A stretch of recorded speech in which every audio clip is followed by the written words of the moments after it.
ನಮಸ್ಕಾರ. ಇವತ್ತಿನ ನಮ್ಮ ಈ ವಿಡಿಯೋದಲ್ಲಿ ವೃಷಭ ರಾಶಿಯವರ ಈ ಒಂದು ಜೂನ್ ತಿಂಗಳ ರಾಶಿ ಭವಿಷ್ಯ ಹೇಗಿದೆ, ಜೂನ್ 2025ರ ಮಾಹೆಯಲ್ಲಿ ಇವರು ಏನೆಲ್ಲ ಲಾಭಗಳನ್ನು ಪಡೆದುಕೊಳ್ತಾರೆ, ಏನೆಲ್ಲ ಅದೃಷ್ಟಗಳನ್ನು ಪಡೆದುಕೊಳ್ತಾರೆ, ಯಾವೆಲ್ಲ ಸಮಸ್ಯೆಗಳನ್ನು ಎದುರಿಸಬೇಕಾಗ್ತದೆ, ಇವರು ಅನುಸರಿಸಬೇಕಾದಂತಹ ಒಂದಷ್ಟು ಅನುಸರಣೀಯ ಕ್ರಮಗಳು ಯಾವುವು, ಇವರು ಜೀವನದಲ್ಲಿ ಉನ್ನತಿಯನ್ನು ಸಾಧಿಸಬೇಕು ಅಂತ ಅಂದರೆ ಏನನ್ನೆಲ್ಲ ಮಾಡಬೇಕು, ಇದರ ಬಗ್ಗೆ ಒಂದಷ್ಟು ಮಾಹಿತಿಯನ್ನು ಕೊಡ್ತಾ ಹೋಗ್ತೀನಿ. ಅದಕ್ಕಿಂತ ಮೊದಲು ದೇವರು ಜ್ಯೋತಿಷ್ಯ ಶಾಸ್ತ್ರದ ಮೇಲೆ ನಂಬಿಕೆ ಇದ್ದರೆ ಈಗಲೇ ವಿಡಿಯೋಗೊಂದು ಲೈಕ್ ಕೊಟ್ಟು ನಮ್ಮ ಚಾನಲನ್ನು ಸಬ್ಸ್ಕ್ರೈಬ್ ಮಾಡ್ಕೊಳ್ಳಿ. ಹಾಗೆ ಪಕ್ಕದಲ್ಲಿ ಬರ್ತಕ್ಕಂಥ ಬೆಲ್ ಐಕಾನ್ ಮೇಲೆ ಮರೀದೆ ಕ್ಲಿಕ್ ಮಾಡ್ಕೊಳ್ಳಿ. ಹೌದು, ಇವತ್ತಿನ ನಮ್ಮ ಈ ವಿಡಿಯೋದಲ್ಲಿ ವೃಷಭ ರಾಶಿಯವರ ಜೂನ್ ತಿಂಗಳ ಮಾಹೆಯ ವರ್ಷ ಭವಿಷ್ಯ ಹೇಗಿರುತ್ತೆ ಅನ್ನೋದನ್ನು ಹೇಳ್ತಾ ಹೋಗ್ತೀನಿ. ವೃಷಭ ರಾಶಿಯವರಿಗೆ ಈ ಒಂದು ತಿಂಗಳು ಬಹಳ ಅದೃಷ್ಟವನ್ನು ತರ್ತಕ್ಕಂಥ ತಿಂಗಳಾಗಿದ್ದು, ಇವ್ರು ಮಾಡ್ತಕ್ಕಂಥ ಪ್ರತಿಯೊಂದು ಕೆಲಸ ಕಾರ್ಯದಲ್ಲೂ ಕೂಡ ಇವರಿಗೆ ಒಂದು ಗುರುಬಲ ಇರೋದ್ರಿಂದ ಪ್ರತಿಯೊಂದು ಕೆಲಸ ಕಾರ್ಯದಲ್ಲೂ ಕೂಡ ಯಶಸ್ಸನ್ನು ಸಾಧಿಸ್ತಾರೆ.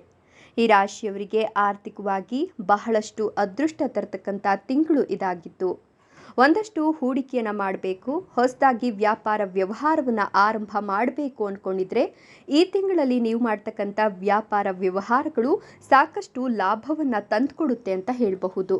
ಹೀಗಾಗಿ ಈ ರಾಶಿಯವರಿಗೆ ಮುಂದಿನ ದಿನಗಳಲ್ಲಿ ಉಜ್ವಲ ಭವಿಷ್ಯ ಇದೆ ಅಂತ ಹೇಳಬಹುದು. ಹೌದು, ಈ ತಿಂಗಳಲ್ಲಿ ಈ ರಾಶಿಯವರಿಗೆ ಆರ್ಥಿಕ ಭವಿಷ್ಯ ಅತ್ಯುತ್ತಮವಾಗಿದ್ದು, ಇವರು ಹೊಸದಾಗಿ ವ್ಯಾಪಾರ ವ್ಯವಹಾರವನ್ನು ಆರಂಭ ಮಾಡಬೇಕು ಅಂದ್ಕೊಂಡಿದ್ರು ಕೂಡ ಇವರು ಆರಂಭ ಮಾಡಬಹುದು. ಯಾಕಂತ ಅಂದರೆ ಈ ಒಂದು ತಿಂಗಳಲ್ಲಿ ಇವ್ರು ಮಾಡ್ತಕ್ಕಂಥ ವ್ಯಾಪಾರ ವ್ಯವಹಾರಗಳು ಉನ್ನತ ಸ್ಥಾನವನ್ನು ತಲುಪ್ತವೆ. ಅದರಿಂದಲೂ ಕೂಡ ಅತ್ಯಧಿಕ ಲಾಭವನ್ನು ಇವರು ಗಳಿಸ್ತಾರೆ ಅಂತ ಹೇಳಬಹುದು. ಇನ್ನು ಮುಂದಿನ ದಿನಗಳಲ್ಲಿ ಇವರಿಗೆ ಬಹಳಷ್ಟು ಅದೃಷ್ಟದ ಸೂಚನೆಗಳಿದ್ದು, ಗಜಲಕ್ಷ್ಮಿ ರಾಜಯೋಗ ಕೂಡ ಇವರ ಜೀವನವನ್ನು ಪ್ರವೇಶಿಸುತ್ತದೆ. ಈ ಹಿಂದೆ ಇವರು ಶನಿಯ ಸಾಡೆಸಾತಿಯಿಂದಾಗಿ ಒಂದಷ್ಟು ಅನಾನುಕೂಲಗಳನ್ನು ಕಂಡಿದ್ರು, ಜೀವನದಲ್ಲಿ ನೋವನ್ನು ಉಂಡಿದ್ರು. ಆದರೆ ಇದೀಗ ಅದೆಲ್ಲವನ್ನ ಕಳೆದುಕೊಂಡು ಅದೃಷ್ಟದ ಹೊಳೆಯನ್ನೇ ಕಾಣ್ತಾರೆ. ಇವರ ಜೀವನದಲ್ಲಿ ಸ್ಥಾನ ಪ್ರತಿಷ್ಠೆ ಹೆಚ್ಚಳವಾಗೋದ್ರ ಜೊತೆಗೆ ಅದೃಷ್ಟ ಚಿನ್ನದಂತೆ ಹೊಳೆಯುತ್ತೆ ಅಂತ ಹೇಳಬಹುದು. ಈ ರಾಶಿಯವರಿಗೆ ಸಮಾಜದಲ್ಲಿ ಹೆಚ್ಚು ಜನಪ್ರಿಯವಾಗ್ತಕ್ಕಂಥ ಸುಸಂದರ್ಭ ಇದಾಗಿದ್ದು, ಇವರ ಗೌರವ ಪ್ರತಿಷ್ಠೆ ಸಹ ಹೆಚ್ಚಾಗುತ್ತೆ. ವ್ಯವಹಾರದಲ್ಲಿ ಭಾರಿ ಆರ್ಥಿಕ ಲಾಭಗಳು ಇದ್ದು, ಕುಟುಂಬದ ಆರ್ಥಿಕ ಪರಿಸ್ಥಿತಿ ಕೂಡ ಸುಧಾರಿಸುತ್ತೆ.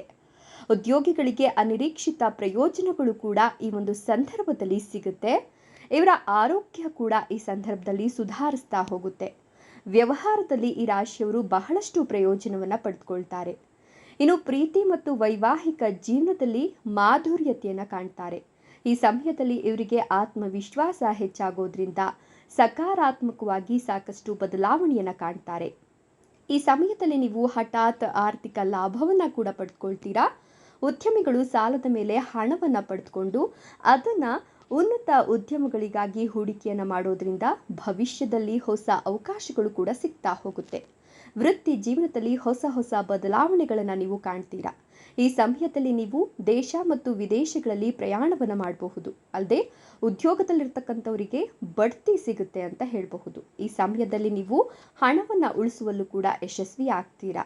ನಿಮಗೆ ಇನ್ಮುಂದೆ ಒಳ್ಳೆಯ ದಿನಗಳು ಪ್ರಾರಂಭವಾಗ್ತಾ ಇದೆ. ಈ ಸಮಯದಲ್ಲಿ ನಿಮಗೆ ಸೂರ್ಯನ ಅಧಿಪತಿ ಈಗ ಚಂದ್ರ ಆಗಿರೋದ್ರಿಂದ ನೀವು ಆರ್ಥಿಕವಾಗಿ ಬಹಳ ಸದೃಢರಾಗ್ತೀರಾ. ನಿಮ್ಮ ಒಂದು ರಾಶಿಯನ್ನು ಸೂರ್ಯ ಹಾಗೂ ಚಂದ್ರ ಪ್ರವೇಶ ಮಾಡಿರೋದ್ರಿಂದ ಶನಿಯ ಸಾಡೆಸಾತಿ ಈ ಒಂದು ಸಂದರ್ಭದಲ್ಲಿ ಕೊನೆಗೊಳ್ಳುತ್ತೆ. ಹೀಗಾಗಿ ನಿಮ್ಮ ಆದಾಯದಲ್ಲಿ ಅಗಾಧ ಹೆಚ್ಚಳವಾಗುತ್ತೆ. ಇದರೊಂದಿಗೆ ಹೊಸ ಆದಾಯದ ಮೂಲಗಳು ಕೂಡ ಸೃಷ್ಟಿಯಾಗುತ್ತೆ. ಈ ಸಮಯದಲ್ಲಿ ನೀವು ಹೂಡಿಕೆಯಿಂದ ಪ್ರಯೋಜನಗಳನ್ನು ಕೂಡ ಪಡೆದುಕೊಳ್ತೀರಾ. ಉದ್ಯೋಗದಲ್ಲಿ ಬಡ್ತಿಯ ಜೊತೆಗೆ ವ್ಯವಹಾರದಲ್ಲಿ ವಿಸ್ತರಣೆಯಾಗುವ ಸಾಧ್ಯತೆಗಳು ಹೆಚ್ಚಾಗಿದ್ದು, ಸಾಮಾಜಿಕ ವಲಯ ವಿಸ್ತರಣೆಗೊಳ್ಳುತ್ತೆ.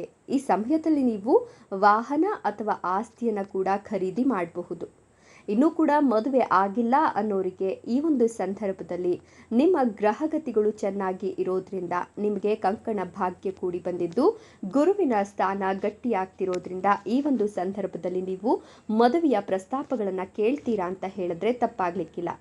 ಇನ್ನು ನೀವು ಈ ಸಂದರ್ಭದಲ್ಲಿ ಮಕ್ಕಳಿಗೆ ವಿದ್ಯಾಭ್ಯಾಸವನ್ನು ಉನ್ನತ ಮಟ್ಟದಲ್ಲಿ ಕೊಡಿಸ್ಬೇಕು ಅಂತ ನಿರ್ಧಾರವನ್ನು ಮಾಡಿಕೊಂಡಿದ್ರೆ ಅದು ಕೂಡ ಕೈಗೂಡುತ್ತೆ. ಈ ಒಂದು ಸಂದರ್ಭದಲ್ಲಿ ನೀವು ನಿಮ್ಮ ಮಕ್ಕಳಿಂದ ಕೂಡ ಸಿಹಿ ಸುದ್ದಿಯನ್ನು ಕೇಳ್ತೀರಾ. ಮಕ್ಕಳು ಸ್ಪರ್ಧಾತ್ಮಕ ಪರೀಕ್ಷೆಯಲ್ಲಿ ಯಶಸ್ಸನ್ನು ಕಾಣ್ತಾರೆ. ಅವರ ಕಠಿಣ ಪರಿಶ್ರಮದ ಪ್ರತಿಫಲವನ್ನು ಈ ಸಂದರ್ಭದಲ್ಲಿ ಅವರು ಕಾಣ್ತಾ ಹೋಗ್ತಾರೆ.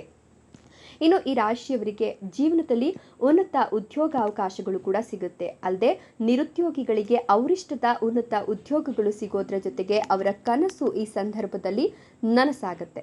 ಇನ್ನು ಸತಿಪತಿಗಳ ನಡುವೆ ಇದ್ದಂತಹ ವೈಮನಸ್ಸು ಇದೀಗ ದೂರವಾಗೋದ್ರ ಜೊತೆಗೆ ಗಂಡ ಹಾಗೂ ಹೆಂಡತಿಯ ಸಂಬಂಧ ಮತ್ತಷ್ಟು ಸುಧಾರಿಸುತ್ತೆ. ಕೂಡ ಸತಿಪತಿಗಳು ಒಂದಾಗಿ ಭವಿಷ್ಯಕ್ಕಾಗಿ ಇವರು ಒಂದಷ್ಟು ಹೂಡಿಕೆಯನ್ನು ಮಾಡೋದ್ರ ಜೊತೆಗೆ ಅವರ ಜೀವನದಲ್ಲಿರ್ತಕ್ಕಂಥ ಬಿರುಕುಗಳನ್ನು ಕೂಡ ಸರಿಪಡಿಸ್ಕೊಳ್ತಾರೆ. ಇನ್ನು ತಂದೆ ತಾಯಿಯ ಆರೋಗ್ಯದ ಬಗ್ಗೆ ನೀವು ಸ್ವಲ್ಪ ಜಾಗೃತಿಯನ್ನು ವಹಿಸಬೇಕಾಗುತ್ತೆ. ಮನೆಯಲ್ಲಿ ಹಿರಿಯ ನಾಗರಿಕರಿದ್ದರೆ, ವಯಸ್ಸಾದವರಿದ್ದರೆ ಅವರ ಆರೋಗ್ಯ ಕೆಡುವ ಸಾಧ್ಯತೆಗಳಿದ್ದು ಈ ಸಂದರ್ಭದಲ್ಲಿ ನೀವು ಅವರ ಆರೋಗ್ಯದ ಹಿತದೃಷ್ಟಿಯಿಂದ ಸ್ವಲ್ಪ ಕಾಳಜಿಯನ್ನು ವಹಿಸೋದು ಅತ್ಯುತ್ತಮ ಅಂತ ಹೇಳಬಹುದು. ಇನ್ನು ಇದರ ಜೊತೆಗೆ ಇನ್ನೂ ಕೂಡ ಮಕ್ಕಳಾಗಿಲ್ಲ, ಮಕ್ಕಳ ಯೋಗ ನಮಗೆ ಇಲ್ಲ ಅಂತ ಬಹಳಷ್ಟು ವರ್ಷಗಳಿಂದ ಒಂದು ಸಂತಾನ ಭಾಗ್ಯಕ್ಕಾಗಿ ಹಾತೊರಿತಿರ್ತಕ್ಕಂಥ ಜನರಿಗೆ ಈ ಸಂದರ್ಭದಲ್ಲಿ ಸಂತಾನ ಭಾಗ್ಯವನ್ನು ಮಾತೆ ಮಹಾಲಕ್ಷ್ಮೀ ದೇವಿಯ ಅನುಗ್ರಹದಿಂದ ಸಿಗುತ್ತೆ ಅಂತ ಹೇಳಬಹುದು. ಈ ಒಂದು ಸಂದರ್ಭದಲ್ಲಿ ನಿಮ್ಮ ಮನೆಗೆ ಹೊಸ ಅತಿಥಿಯ ಆಗಮನವಾಗುತ್ತೆ ಅಂತ ಹೇಳಿದ್ರೆ ತಪ್ಪಾಗಲಿಕ್ಕಿಲ್ಲ. ಇನ್ನು ನಿಮ್ಮ ಮನೆಗೆ ಹಳೆಯ ಸ್ನೇಹಿತ ವರ್ಗದವರು ಭೇಟಿ ನೀಡೋದ್ರಿಂದ ಮನೆಯಲ್ಲಿ ಸಂತಸದ ವಾತಾವರಣ ಇರುತ್ತೆ. ಈ ಸುಸಂದರ್ಭವನ್ನು ನೀವು ಸಕಾರಾತ್ಮಕತೆ ಕ್ರಿಯೇಟ್ ಮಾಡೋಕ್ಕೆ ಬಳಸ್ಕೊಂಡ್ರೆ ಖಂಡಿತವಾಗಿಯೂ ನಿಮಗೆ ಮಾನಸಿಕ ನೆಮ್ಮದಿ ಅನ್ನೋದು ಹೆಚ್ಚಾಗ್ತಾ ಹೋಗುತ್ತೆ. ಯಾರ ಮನೆಯಲ್ಲಿ ಕೌಟುಂಬಿಕವಾಗಿ ಕಲಹಗಳು ಇರೋದಿಲ್ವೋ ಅವರ ಮನೆಯಲ್ಲಿ ನೆಮ್ಮದಿ ಅತ್ಯಧಿಕವಾಗಿ ಇರುತ್ತೆ. ಮಾತೆ ಮಹಾಲಕ್ಷ್ಮೀ ದೇವಿಯು ಕೂಡ ನೆಲೆಸ್ತಾಳೆ ಅಂತ ಹೇಳಿದ್ರೆ ತಪ್ಪಾಗಲಿಕ್ಕಿಲ್ಲ. ಇನ್ನು ಈ ರಾಶಿಯವರಿಗೆ ಎಲ್ಲವೂ ಕೂಡ ಒಳಿತಾಗುತ್ತೆ ಅಥವಾ ಎಲ್ಲವೂ ಕೂಡ ಕೆಡುಕಾಗುತ್ತೆ ಅಂತ ಹೇಳಲಿಕ್ಕೆ ಬರೋದಿಲ್ಲ. ಆದರೂ ಕೂಡ ಒಂದಷ್ಟು ಒಳಿತು ಕೆಡುಕುಗಳನ್ನು ನೀವು ಸರಿಯಾಗಿ ಪಾಲನೆ ಮಾಡ್ತಾ ಬಂದರೆ ಆಗ್ತಕ್ಕಂಥ ಒಂದಷ್ಟು ಅನಾಹುತಗಳನ್ನು ತಪ್ಪಿಸ್ಕೊಳ್ಬಹುದು. ಹೌದು, ಈ ರಾಶಿಯವರಿಗೆ ಒಂದು ಸಾಲದಿಂದ ಮುಕ್ತಿ ಅನ್ನೋದು ಈ ಸಂದರ್ಭದಲ್ಲಿ ಸಿಗುತ್ತೆ. ಹೀಗಾಗಿ ಸಾಲವನ್ನು ಮತ್ತೆ ಮಾಡೋಕೆ ಹೋಗಬೇಡ್ರಿ. ಮತ್ತೆ ಸಾಲವನ್ನು ಮಾಡಿದ್ರಿ ಅಂತ ಅಂದರೆ ಅದರಲ್ಲಿ ಖಂಡಿತವಾಗಿಯೂ ಕೂಡ ಸಿಕ್ಕಾಕೊಳ್ತೀರಾ. ಬಡ್ಡಿ ವ್ಯವಹಾರ ಮಾಡೋರು ಕೂಡ ಈ ಸಂದರ್ಭದಲ್ಲಿ ಹುಷಾರಾಗಿರಬೇಕಾಗುತ್ತೆ. ಷೇರು ಮಾರುಕಟ್ಟೆಯಲ್ಲಿ ಹೂಡಿಕೆ ಮಾಡೋರು ಕೂಡ ಒಂದಷ್ಟು ಎಚ್ಚರಿಕೆಗಳನ್ನು ವಹಿಸಬೇಕಾಗುತ್ತೆ. ಇಲ್ಲವಾದರೆ ಹಣ ಹೂಡಿಕೆಯಿಂದ ನೀವು ಒಂದಷ್ಟು ಅಲ್ಪ ಪ್ರಮಾಣದ ನಷ್ಟವನ್ನು ಕೂಡ ಅನುಭವಿಸಬೇಕಾಗಿ ಬರಬಹುದು. ಹೀಗಾಗಿ ಹೂಡಿಕೆಗೂ ಮೊದಲು ಯೋಚಿಸಿ ನಂತರ ನಿರ್ಧಾರಗಳನ್ನು ತೆಗೆದುಕೊಳ್ಬೇಕು. ಹಿರಿಯರ ಸಲಹೆ ಸೂಚನೆಗಳು ಈ ಒಂದು ಸಂದರ್ಭದಲ್ಲಿ ಅತ್ಯಗತ್ಯವಾಗುತ್ತೆ. ನಿಮ್ಮ ಮೇಲಾಧಿಕಾರಿಗಳು ಅಥವಾ ನಿಮಗಿಂತ ಮೇಲೆ ಇರ್ತಕ್ಕಂಥವರು ಅಥವಾ ನಿಮಗಿಂತ ಎಕ್ಸ್ಪೀರಿಯನ್ಸ್ ಜಾಸ್ತಿ ಇರೋರ ಬಳಿ ಹೋಗಿ ಒಂದಷ್ಟು ವ್ಯಾವಹಾರಿಕವಾಗಿ ನೀವು ಮಾತುಕತೆಗಳನ್ನು ನಡೆಸಿದ ನಂತರ ಷೇರು ಮಾರುಕಟ್ಟೆಯಲ್ಲಿ ಹೂಡಿಕೆಯನ್ನು ಮಾಡೋದು ಅತ್ಯುತ್ತಮ ಅಂತ ಹೇಳಬಹುದು. ಇದರ ಜೊತೆಗೆ ನಿಮ್ಮ ವಿದ್ಯಾಭ್ಯಾಸದ ಕನಸು ಇರಬಹುದು, ವಿದೇಶಿ ಪ್ರಯಾಣದ ಕನಸು ಇರಬಹುದು, ಒಂದಷ್ಟು ಚಿಕ್ಕ ಪುಟ್ಟ ಆಸೆಗಳು ಏನಿರುತ್ತಲ್ಲ ಅದೆಲ್ಲವೂ ಕೂಡ ಈ ಸಂದರ್ಭದಲ್ಲಿ ಕೈಗೂಡುತ್ತೆ. ನಿಮಗೆ ಈ ಸಂದರ್ಭದಲ್ಲಿ ಆದಾಯ ಕೂಡ ದ್ವಿಗುಣವಾಗ್ತಾ ಹೋಗುತ್ತೆ ಅಂತ ಹೇಳಿದ್ರೆ ತಪ್ಪಾಗಲಿಕ್ಕಿಲ್ಲ. ಇದೆಲ್ಲವೂ ಕೂಡ ಜೂನ್ ತಿಂಗಳಲ್ಲಿ ವೃಷಭ ರಾಶಿಯವರು ಪಡಿತಿರ್ತಕ್ಕಂಥ ಅತ್ಯದ್ಭುತವಾದಂತಹ ಒಂದಷ್ಟು ಸಲಹೆ ಸೂಚನೆಗಳಾಗಿದ್ದು ಇವನ್ನು ನೀವು ಬಹಳ ಸುಂದರವಾಗಿ ಬಳಸ್ಕೊಂಡ್ರೆ ಖಂಡಿತವಾಗಿಯೂ ಕೂಡ ಅತ್ಯುತ್ತಮ ಜೀವನ ನಿಮ್ಮದಾಗುತ್ತೆ. ಧನ್ಯವಾದಗಳು.